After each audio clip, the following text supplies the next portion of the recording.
Parang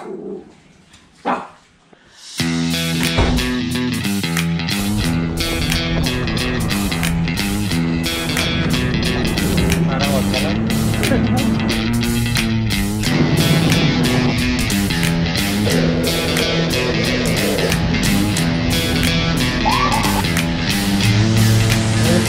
Black or blue.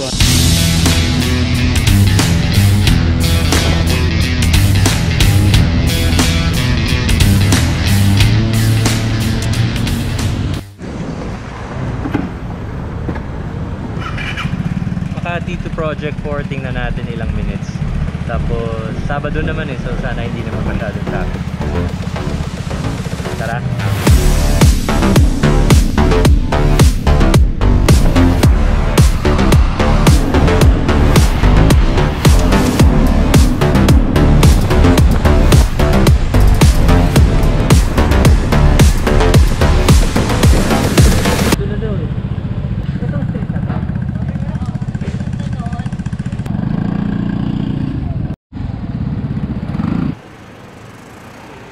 Pag bumibili dito, saan nila kinakain? Take out lang kasi. Take out. Sige kuya, isang pata. Tapos, parang solid rin yung teacher mo lang. So, curious ako sa puto. Pero sa sunod na lang. Wow. Shit.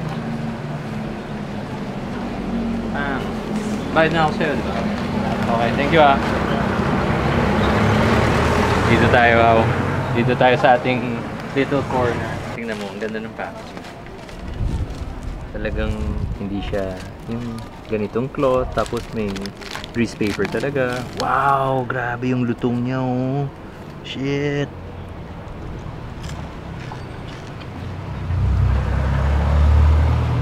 Okay siya. Wow. Grabe yung crispiness niya, parang brittle. Parang nagsha-shatter. Tapos alam mo pa lang sa itsura pa lang kita mo na siya na wow, hiwalay ka agad oh. Grabe. Ito yung crispy pata na parang hindi minadali. Yung ginawa talaga sa very anal process of making a crispy pata.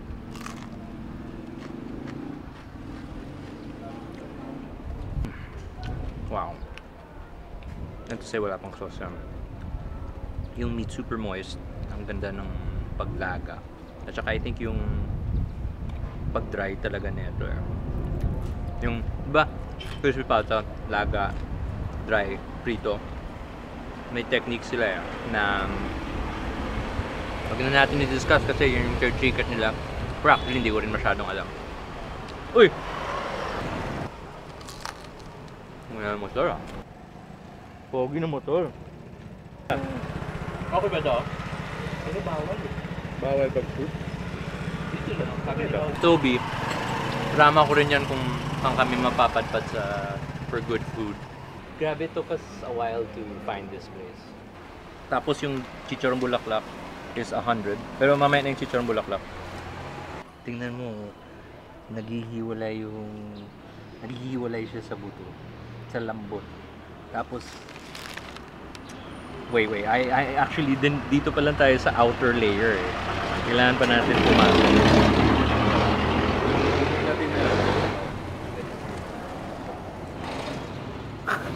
Medyo goosebumps ako.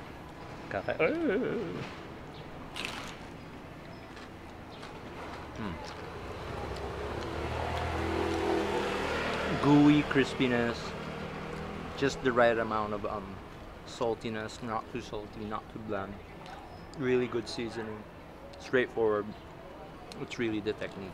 Yeah, that's why they're very, and I respect that. That's why we're here. We're not there. They don't want to be, I guess it's it's a trade secret. It's something they've worked on for a really long time.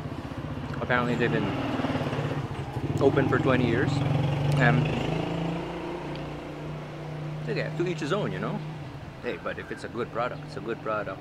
And in respect, dito lang kami, that if you guys want to have really good crispy pata, corner of A. Luna, Lacandula.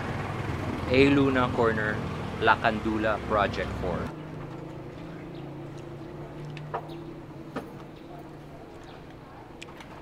Smells really fresh.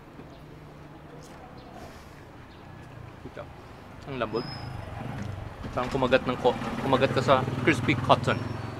Ito yung kagandahan sa place na to because they only specialize in pork head, pork knuckles, pork intestine. So parang they do it to perfection. And actually, to be quite honest, I am a chicharon bulaklak freak. Nung bata pa ako, yun talaga yung in-order ko sa restaurant. Diba pag tinanong ka, ano gusto mo for appetizer? Bulaklak talaga yung sabi ko. And then I've tasted a lot of chicharon bulaklaks. And I have to say, isa to sa pinaka masarap. Dahil nga dun sa linis, yung lutong, yung lasa. Galing. Respect. Grabe naman to. Parang ito na yung crispiness to the ultimate level.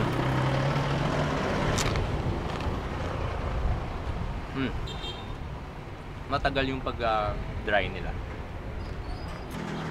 Pumasok yung crunchiness hanggang sa dulo.